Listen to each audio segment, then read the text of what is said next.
you so much for coming, first of all, especially on a day like this. Yeah, really nice to see such a big crowd here. I'm Katie Revell. I'm an audio producer, and I'm particularly interested in food and farming and land, our relationships to those things, and also how our relationships to each other are affected by those things. And the last project I worked on was a series called Less and Better, ? Which was for Farmerama Radio and explored, broadly speaking, the future of meat, which it turns out is a massively overambitious thing to try and tackle. But it features Nikki and the wee mob, which we'll be hearing a bit about in a minute. So just to get a plug in for that. And yeah, I'm really pleased to be chairing this discussion about the Scottish story from the Gaia Foundation's We Feed the UK project. With our four fantastic speakers, we've got Sophie Gerrard, we've got Nikki Yoxall, Lisa Houston, and Sinéad Fortune, and I'll tell you a little bit more about them in just a minute. I also, just to caveat this, I've had a migraine all week and I'm going to be referring very closely to my notes, so please just bear with me. We'll start with a bit of background about the project, then we'll hear from each of the speakers, and we'll have a bit of time at the end for some audience questions and discussion as well. But just to give you a bit of context, first of all, so We Feed the UK, it's a radical reframing of regenerative farmers, urban growers, and grain rebels, custodians of biocultural diversity across land, sea, soil, and seed. And if you haven't had a chance to look at it yet, we're going to have a chance after this discussion. I would really encourage you to have a look, and also watch the video with the wonderful poem by Iona Lee as well. It's well worth doing. And the campaign has been developed and grown by the Gaia Foundation, together with partners all across the UK, and it weaves together the arts and the environment in celebration of those who are nourishing people and planet. And the theme for the Scottish story specifically is Cultivating Equality, Women Working with Land, which feels very pertinent. Just to give you a little bit of background, women make up nearly a third of agricultural workers in the UK, and that's not counting family labour, unpaid labour, all of that work that goes kind of unrecognised in the statistics. But only 16% of women in agriculture are owners or managers of farms. And in Scotland, that falls to just 8%. So there's still very much a kind of male heir mindset. And in Scotland, sons inherit farms in 85% of cases. The Scottish Government's own Women in Agriculture Task Force says that women's contribution to the industry is often undervalued, downplayed, or simply unseen. But the good news is that things are changing. For example, there are now more women than men studying at agricultural college, and that's a shift that's being driven, I think, by examples of equality like the one that we're going to be hearing about today. So on that note, to introduce our speakers, Nikki Yoxall runs Grampian Graziers, and they provide grazier services, which we'll hear a bit more about what that actually means, and grass-fed beef, embracing the ability of native cattle feeding on pasture and trees to revive the species-rich grassland that's in decline across Scotland. Lisa Houston is part of the majority women workers cooperative behind Lauriston Farm in Edinburgh. And the cooperative is drawing on the power of local people to restore a 100-acre urban site on the outskirts of the city. They're growing food, biodiversity, and community in response to the challenges of climate change, wildlife collapse, and the lack of equal access to healthy, fresh, affordable food. Sinéad Fortune is the Gaia Foundation's Seed Sovereignty Programme lead and coordinator for Scotland. So she works with other coordinators across the UK and Ireland to support community groups, market gardeners, and farmers, training them in seed production, seed saving. And Sophie Gerrard is an award-winning documentary photographer and artist, and of course the photographer behind the exhibition. And her central concerns are people, environmental connection, identity, and belonging. I hope you don't mind me having taken this from your website. I thought it was really nice. Her work is often as much an exploration of her own connections with landscape as that of other people's connections. And I think that's, again, really, really evident in the work that's in the exhibition. So, with that background done, I'd like you guys just to give us a bit of an introduction to yourselves. Could you tell us a bit about what you do, how you came to be doing it, and why you do it, what your motivations are? And maybe, Nikki, if we can start with you, that would be great. Sure, yeah. Thanks so much, Katie. So I live in Aberdeenshire with my husband, James, and we run Grampian Graziers, as Katie's already identified, and that is a grazier business, which basically means we are, if you like, landless farmers. So I haven't inherited a farm, we don't have a tenancy, we are first generation new entrant farmers. And when we moved to Scotland, we had a little bit of land around our farm, but not around our house, but not enough to kind of do anything particularly kind of production focused. But we realised that actually cattle could play a really important role in helping us to restore and enhance our species-rich grassland, and also help us to manage our woodlands better as well. And so we got 2 heifers, so that's young female cows, and we got some electric fence and we started moving them around, so we were controlling the movement of the animals, and people locally started looking over the fence and over the hedge and going, this is a bit different, what's going on here? And things grew, and we went from 2 heifers when we started 6 years ago to now managing around 70 head of cattle, but we also take other people's cattle in and manage them, so we could have up to about 100, 120 cows at any one time. And that allows us to use and kind of work with cattle as ecosystem engineers. So quite often, livestock are considered to be just some, a group of animals that are there for the production of food. And in the case of cattle, that's normally beef, and then also dairy products. But for us, there's this kind of working with them to improve the landscape. So we actually work with a big rewilding company that's bought 3 estates, and we work on one of those estates with the majority of our animals, and then we also farm or support the farming of our neighbour, and so we share a herd there. They basically put forward the land, we deliver all of the labour and the management, and then we share the herd.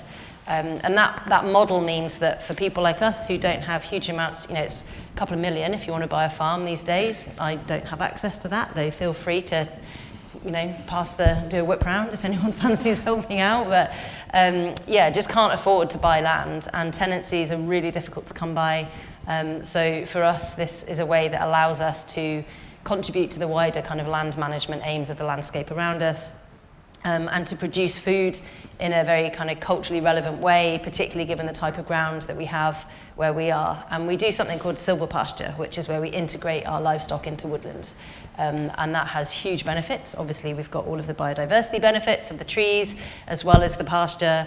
We have the carbon storage above ground and below ground, but it also has lots of benefits for the livestock as well. And there's nothing quite as beautiful as seeing a cow reaching up her neck to take a bite of leaves off a tree. You just suddenly realise, oh, that's where she's meant to be. That's absolutely right. So that's what we do. I also am a PhD researcher and do some work for an organisation called Pasture for Life as well, who support 100% pasture-fed ruminants across the UK. So various different hats, but generally all interlocking.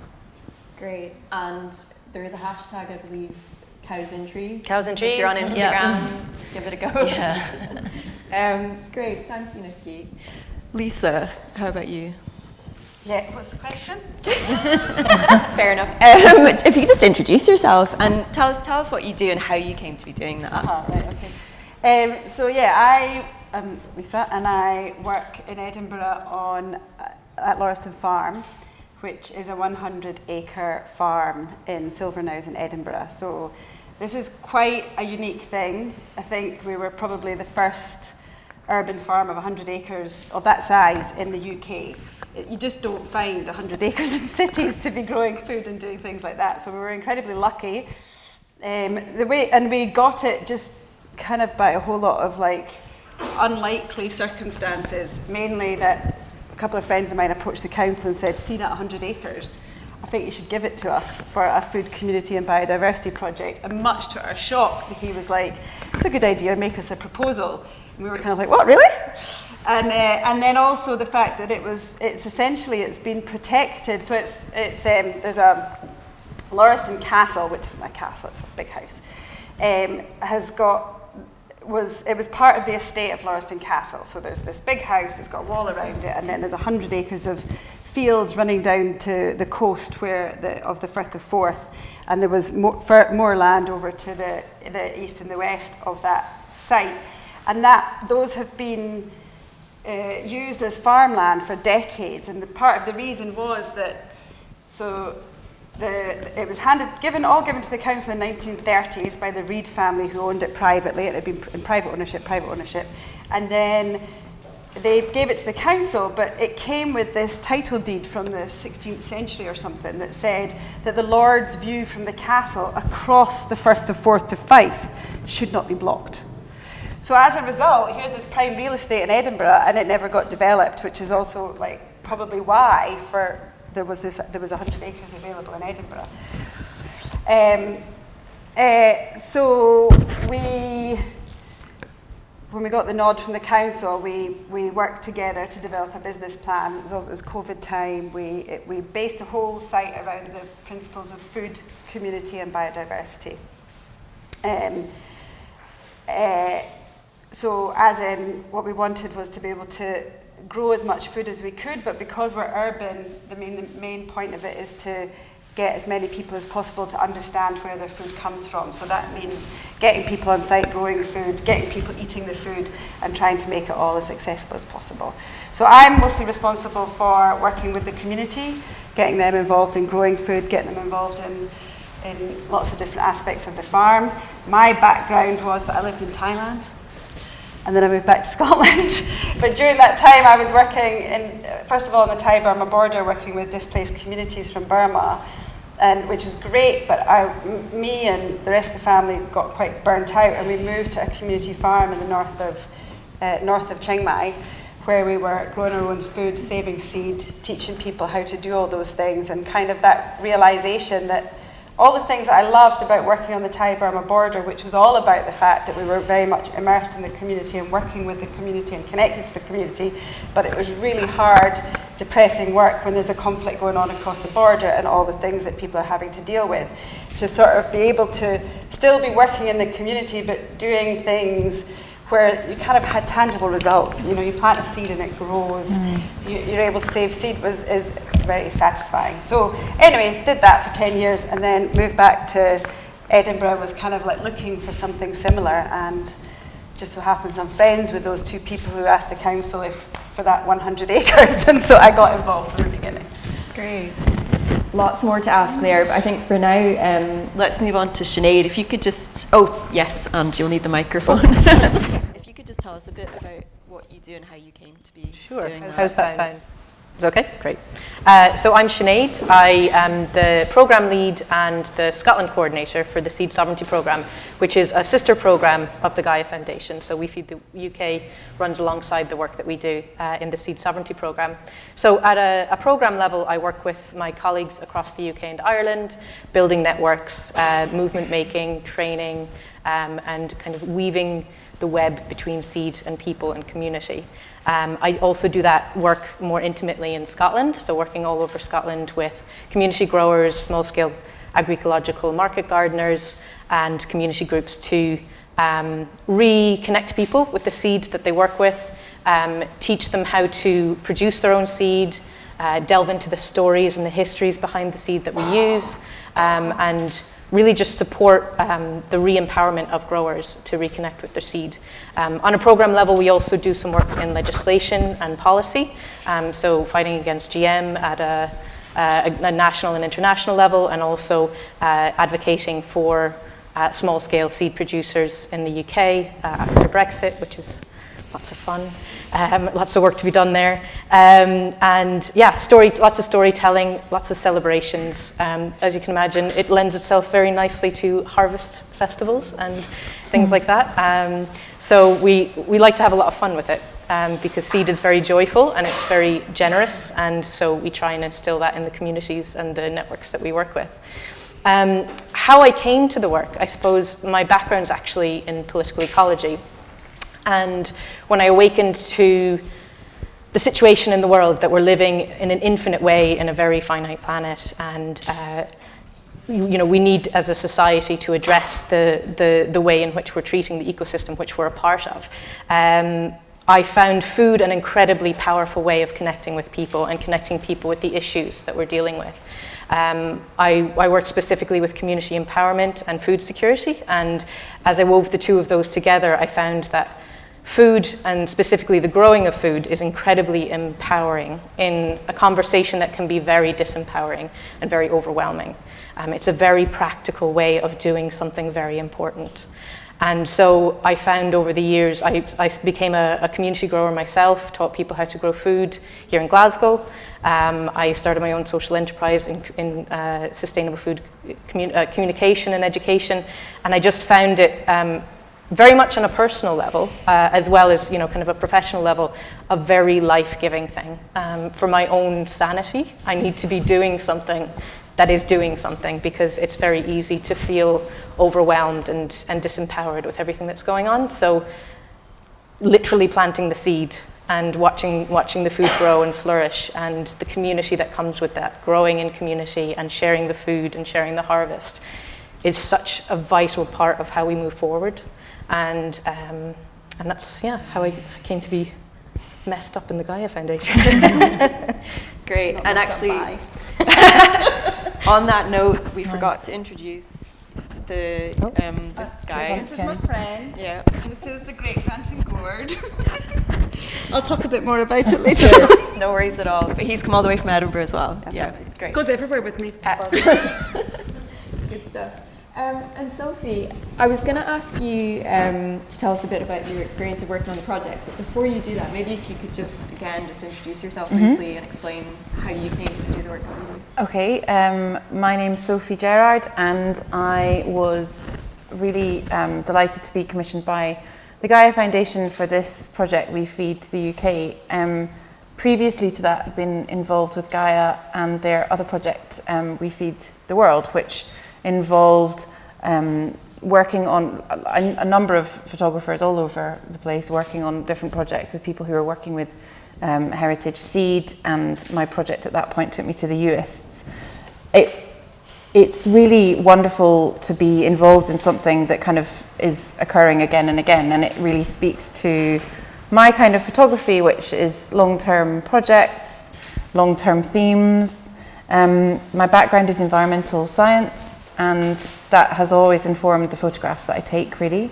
So ever since starting documentary photography in 2005, I've been interested in stories which have environmental themes. They've taken me all over the world, from e-waste, computer recycling in India, to working up the road in North Edinburgh, making pictures of people planting carrots. And I think it's always fascinated me, our relationship with landscape. So when you live away from your home, and your home is, Scottish, a lot of the reputation of that country I found was missing this kind of Highland, sublime kind of picture postcard view of the country, which didn't represent anything that I'd grown up in. It's nothing familiar to me, but it was what I missed about Scotland, that openness, and that kind of brought a lot of questions to my mind when I was living in London and working overseas.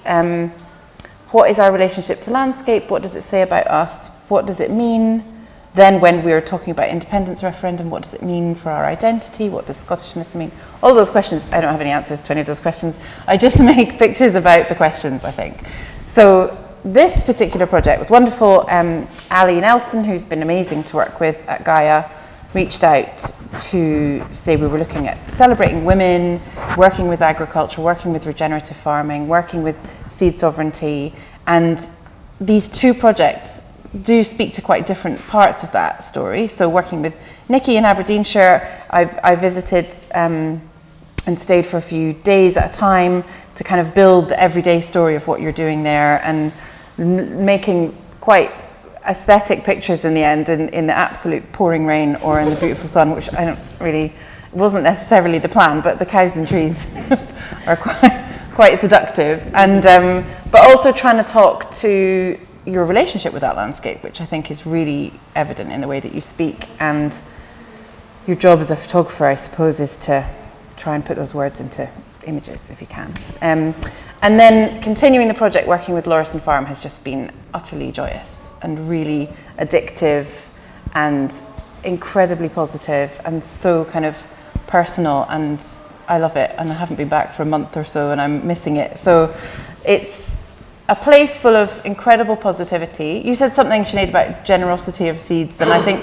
the people that are working there have got incredible generosity of spirit, and every time I visited I would meet new people. So even though it was long term and recurring, I wasn't getting to know one or two of you so well. It was just trying to build portraits of the place, but also trying to find little stories within the landscape and nod to the seed saving layers upon future and past and everything as well. So it's been a lot of ingredients to the project, but I'm loving it, you know. Great. It's been great to be part of it. Thank you. And is there anything about working on this project that's been different to the work that you've done previously, would you say? Well, a lot of what I do is personally driven, and you'll find a theme that you love and want to follow, and it might lead to stories you didn't expect and take you places you didn't expect, but maybe you've got a starting point that comes from somewhere personal. So in that respect, I was commissioned, so it is a bit different, but the themes all relate to things that I really love making work about. So yes and no. I mean, time constraints. Always. Yeah. We're one, yeah. Yeah. But that's okay too. Sometimes it's a good thing. Great, thank you. And Nikki, moving on to you. So yeah, as we've said, the theme for the exhibition for the Scottish story of the wider We Feed the UK project is Cultivating Equality, Women Working with Land. And just to give you some more statistics, globally women make up at least 40% of the agricultural workforce. In some regions it's much, much more. But I think in Scotland, and especially maybe in livestock farming, there is still this perception that livestock farmers, are predominantly men, that it's a male-dominated field. So yeah, can you just tell us a bit about your experience of that, of getting into that and working in that as a woman? Yeah, for sure. I think what's interesting is that you will find, if we look at the different types of livestock production, so dairy, is much greater female representation within the dairy sector, and I think there's something about the closeness with which you work with those cows, and I don't know if there's something maternal in that as well, I'm not sure, but there's definitely a greater proportion of women working in dairy, and I have got such a hankering to open a dairy and open a micro dairy. Like, I love milking cows, I really miss it. I used to do a little bit of it when I was down south, and it's a really wonderful connection and a really beautiful way to sort of bookend your day is, with animals, and so that's definitely something that I think I'm sure there has been research, but it'd be interesting to explore further kind of why dairy is a bit different. But we don't currently milk our cows. And yeah, you're right. I mean, all around where we are, there are some brilliant women farmers doing really interesting things, but the sector is definitely dominated by men. And I can remember we're having an absolute nightmare during winter a few years ago.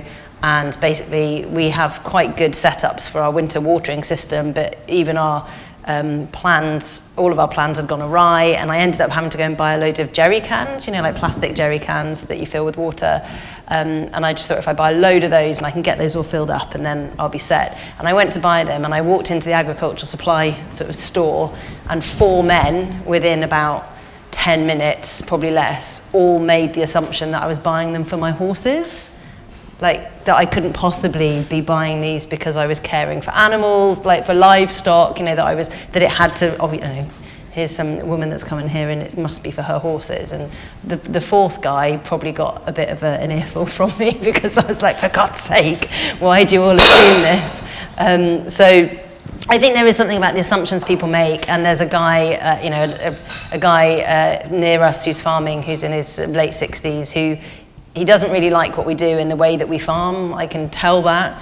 he'll just about give a nod to my husband or a wave, but he just fixes me with a look and shakes his head when he sees me doing anything. So there is definitely like that experience of not being welcome and not belonging. And I think that what I find frustrating is that, you know, many women experience that. And there are many women who don't, and I think what I get more frustrated by is that the women who don't experience it say, well, there's no problem with, you know, there's no issues around women in agriculture, when clearly there are for many women. And I'm very privileged to have the sort of confidence to be able to come and do stuff like this and have Sophie come and take my photo and be on a panel and talk about it. And there are a lot of women who don't have that, and for them trying to exist in a world where they are judged for who they are rather than the role that they can undertake, I think is really frustrating.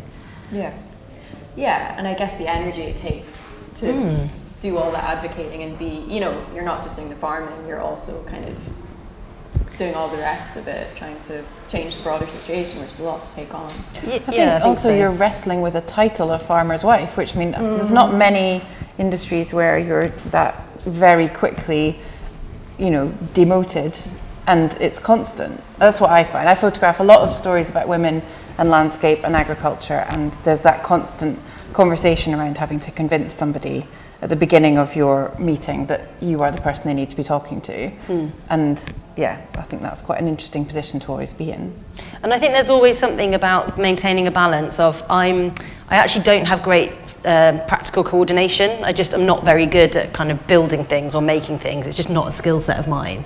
So I quite often defer those kind of jobs to my husband, and then I have this massive internal like fight with myself that I should just get better at practical stuff, because I shouldn't make my husband do it all, because I need to prove the point that I can do it too. And like, because I don't have very good coordination, I really struggle to reverse a livestock trailer. So I always get James to do it.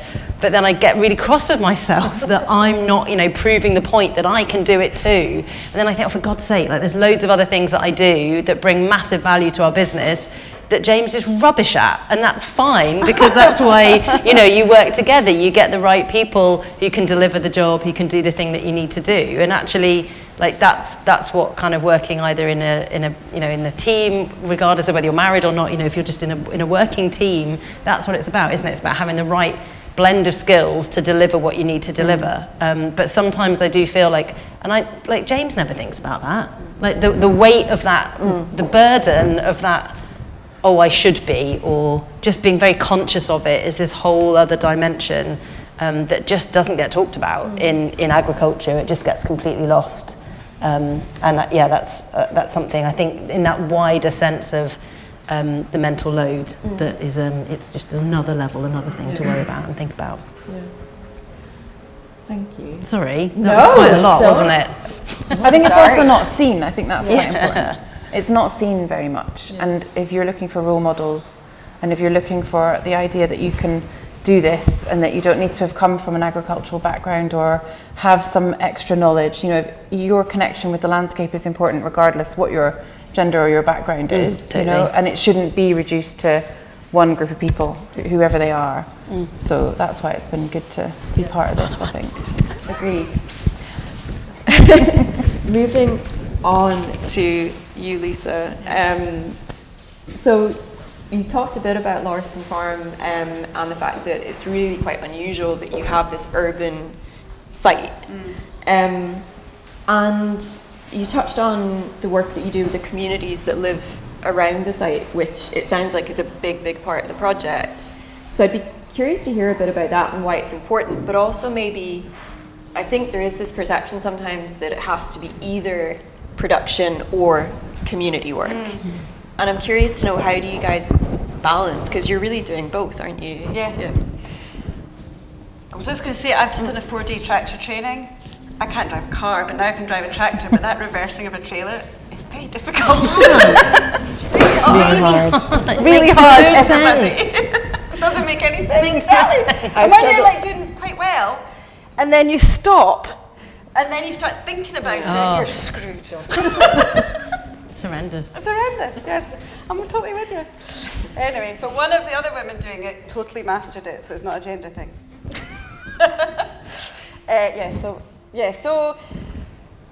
I mean, it's because we're in the city, it makes perfect sense to be working with communities, and as soon as we kind of got on the land, you're dealing with people. The site had had sheep on it for quite a long time, and so people hadn't been walking on it. The sheep stopped using it, and so even prior to us getting on and starting to use it, everybody was walking their dogs on it, because it was during COVID when everybody was discovering new green spaces. So even before we got there was a lot of people using it, and so you're on a daily basis engaging with everybody.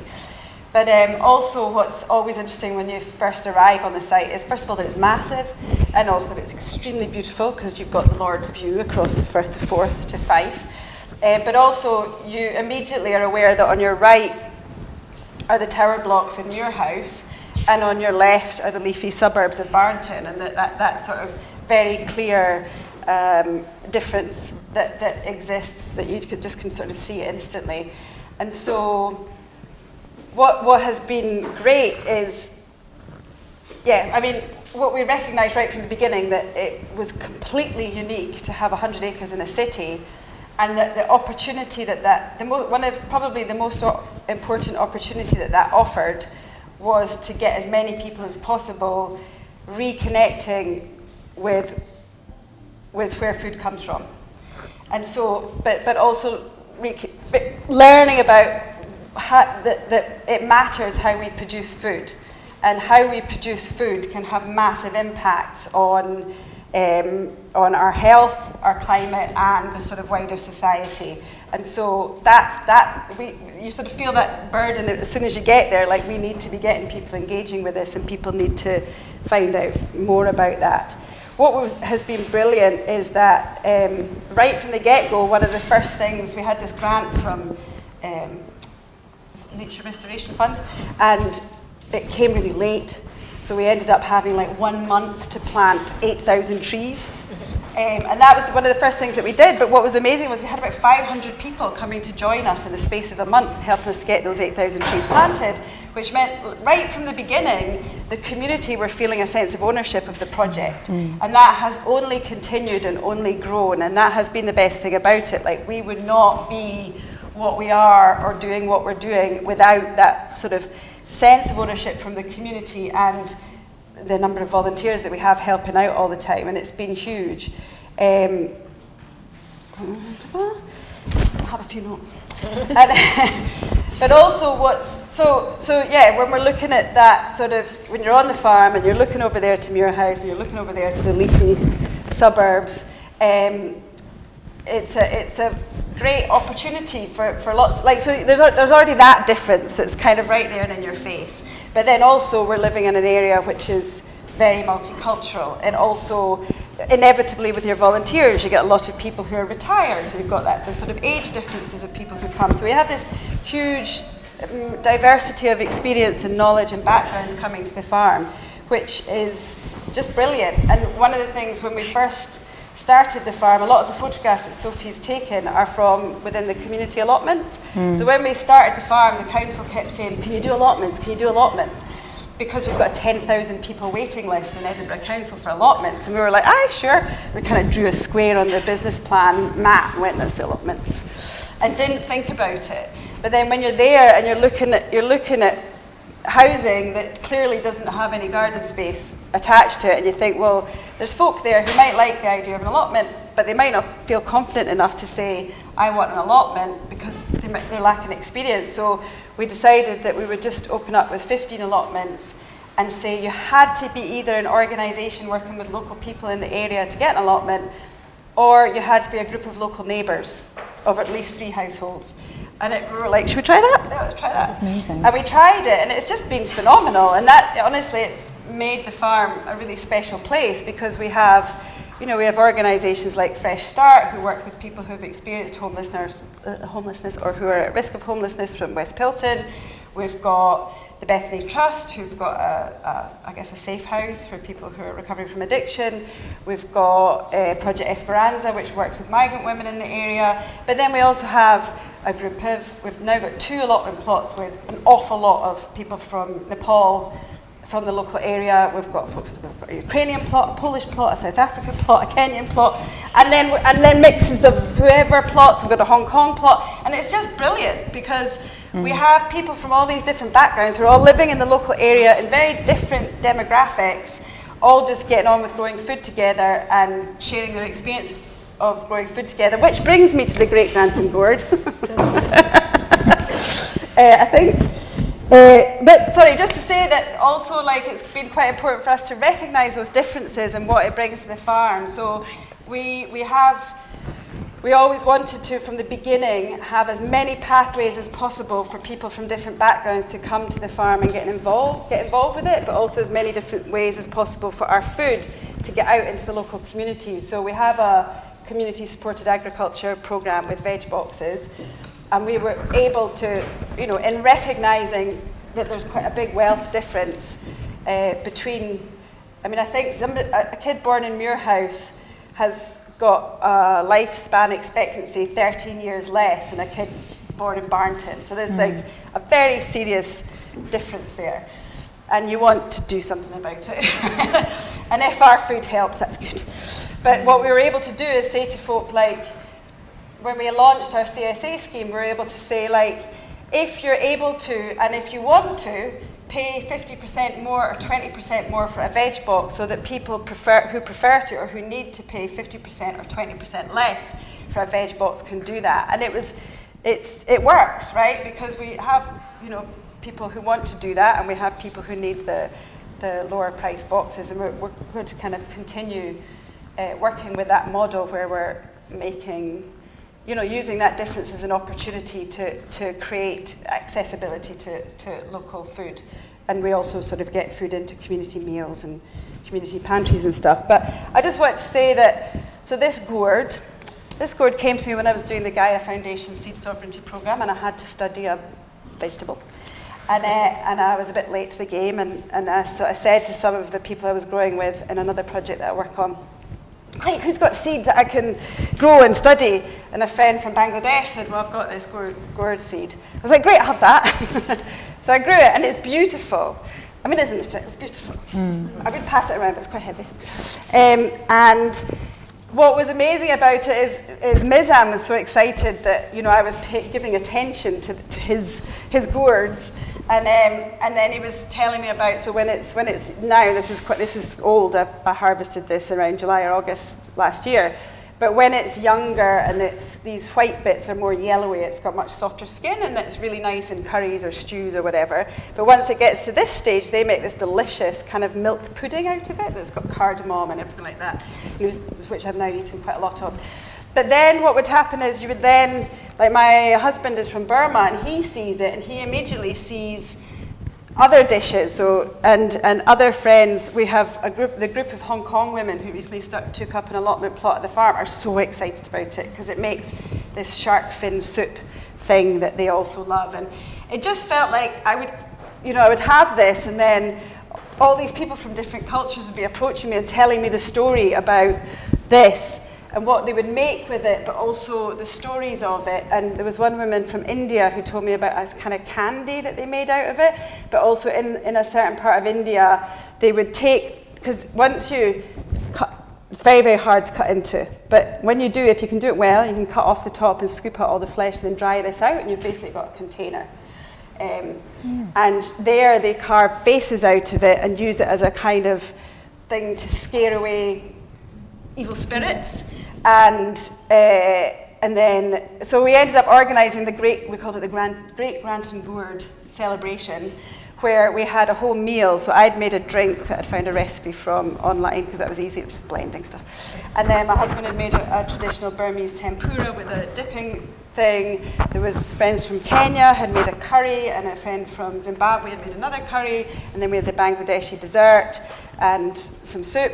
And each of those people didn't just explain how they'd made the dish, but also the traditions around gourds in their countries, because a lot of countries, there's many different kinds of gourds that you can't grow here very easily, but there's lots and lots of stories because they have so many uses. Like usually if Mizan gives me the dessert, he'll give me the dessert and he's made spoons out of the shell for me to eat the gourd with.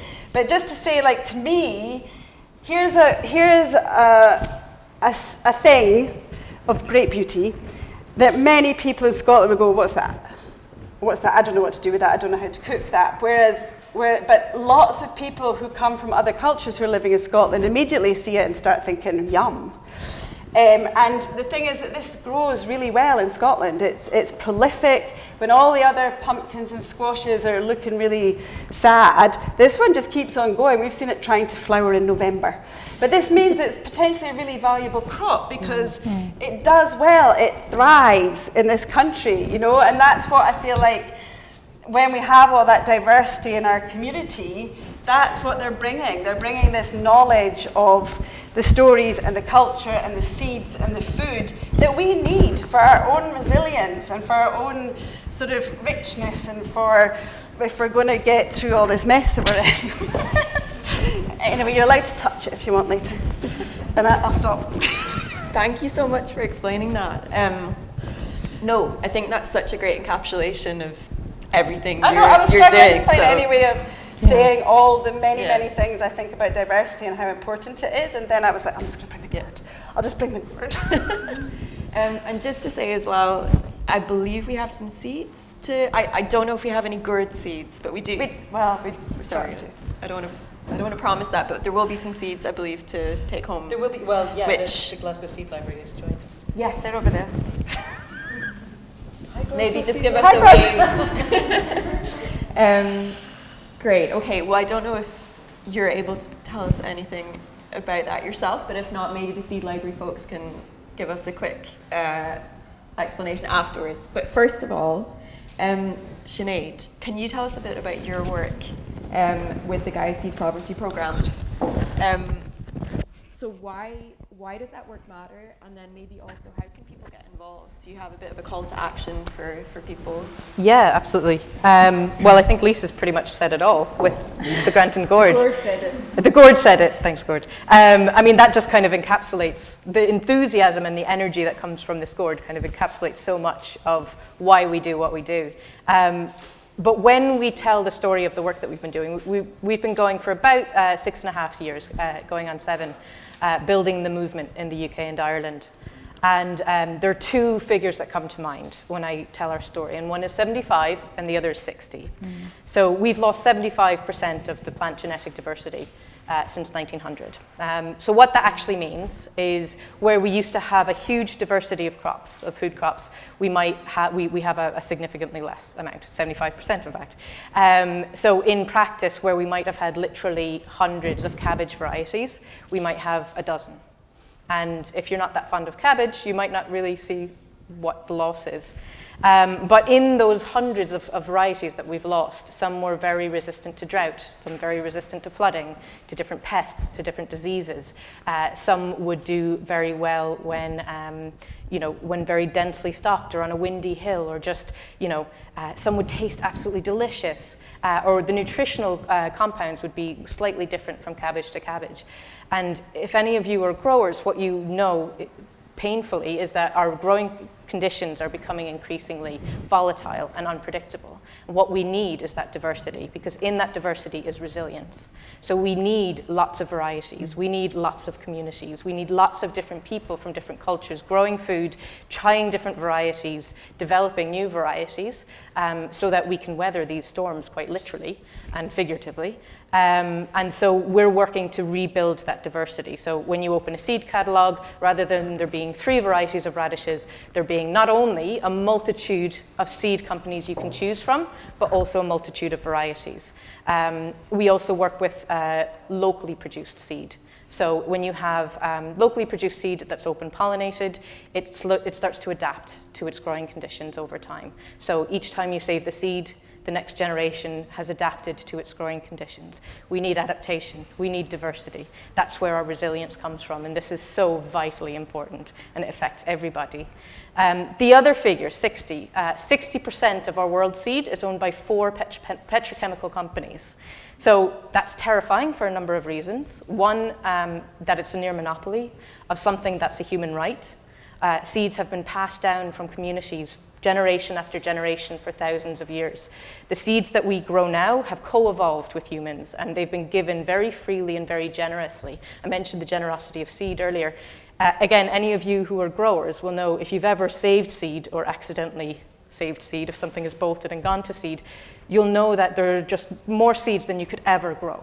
You know, if you save radish seed, you'll have literally thousands and thousands of radishes, more radishes than you could ever want to eat in a season. So what do? You give some to your neighbor. You share them, and that's what seeds teach us to do. That's what plants teach us to do. And so that generosity is inherent in seed, and it's so important in what it is. So the fact that 4 companies own the seed, you know, they have the rights to them, is just an abomination, really. You know, this is something that we as humans have worked towards for thousands of years. The other problem is that they're petrochemical companies. So these companies buy and sell and grow seed as a byproduct to the asides, the pesticides, the herbicides, and the fungicides that they grow. So it's a commodification of something that is so intrinsic to what we are as humans. And the story of the Granton gourd is a perfect example, because there's a huge culture attached to the seeds that we work with. I was growing Lisa's gourd up in Aberdeenshire and was very chuffed because I couldn't get anything else to grow on my windy hill, and this grew really well. During the winter, I smashed against my floor to open it. She wasn't joking about how hard it is to open. And I was cooking it up over hours. I found this recipe online for a jam called angel hair jam. And I showed my sister-in-law, who's from Argentina, and she nearly cried because she lives in Ireland now, and she said that it's the one thing that she can't get. She can get dulce de leche, she can get all the other delicacies that remind her of home, but she could never get this jam. And so she doesn't want the seed, she wants the jam. She wants the jam that I spent all day making. But you know, it's those stories, those connections that are just so very human and so important. So yeah, we do a lot of teaching and re-empowering. Up until a few generations ago, anyone who grew food saved their own seed. It was just part of growing, it was part of farming. And you know, different localities had regionally adapted seed, and farmers would share the seed with each other and share it for the next growing season. And that all but died out until very recently. So we're working very hard as a movement to re-empower people and retrain people how to grow seed. So we do that both on a small-scale commercial level with market gardeners, and then we work with community groups like the Glasgow Seed Library, the incredible Glasgow Seed Library who's here today, to support them in all of the work that they do in community groups, to provide spaces for people who don't have access to green spaces to relearn how to grow their own food, to share the seeds, and to share the stories behind the seeds. I've lost the train. Oh yeah. So I mean, a segue. So there's various different ways of getting involved. If you are a grower, please think about where your seed comes from. Not all seed is created equal. And when you think about the food sovereignty movement and some of the principles that Lisa was talking about, you know, how our food is grown, who grows it, how they're treated, how the plants are treated, and what chemicals might be used in that, everything is true for our seed as well. So how the seed and the plants have been treated, how the workers have been treated, have they been given a fair wage, where does the seed come from, and can the seed adapt? You know, a seed that's been grown in Turkey, a leek seed that gets stuck up in Aberdeenshire isn't going to be very happy. It's not going to perform very well for you. But something grown in Dingwall from Seeds of Scotland is going to be much happier. So thinking about, you know, where that seed has come from and the provenance of it is really important. And getting involved. So there are so many community groups, long-standing and popping up everywhere. It's like I'm not going to say it's like a plague. It's a really good plague. It's really catching. That there will no doubt be a seed library or a seed bank or a community garden working with seed near you, especially if you're based in Glasgow. There's the Glasgow Seed Library, and there's amazing community growing initiatives all over the city. And get involved. If you don't have a growing space yourself, there will be one that you can get involved with. That's exactly what they do. And there will be people who can teach you and will be only too delighted to, because again, growers are very generous. And if you're not a grower yourself, maybe start. just give it a go. You know, find a community garden, or if you do have a wee windowsill or a little bit of growing space, try and plant something, and especially try and get involved in the community that's doing it, because then you won't feel so alone in doing it. But also, you know, support the causes that you feel strongly about, because something like seed, if you're not a grower, you might feel one step removed from it. It might feel a little bit disconnected, but this is your food. And the rights of the people who are working there are working for your rights, and they're working for your diversity and your health as well. So it's really important to support the people who are doing good things in food, because we all eat and we all care about each other as well. So it's really important that the things that we support instill those values as well. So yeah. We can wrap it up and move on to the exhibition tour. But thank you so much. I think there's so much more we could talk about, but hopefully there will be conversations that happen afterwards as well. But yeah, thank you so much to all of you, and thank you for coming again. Thank you.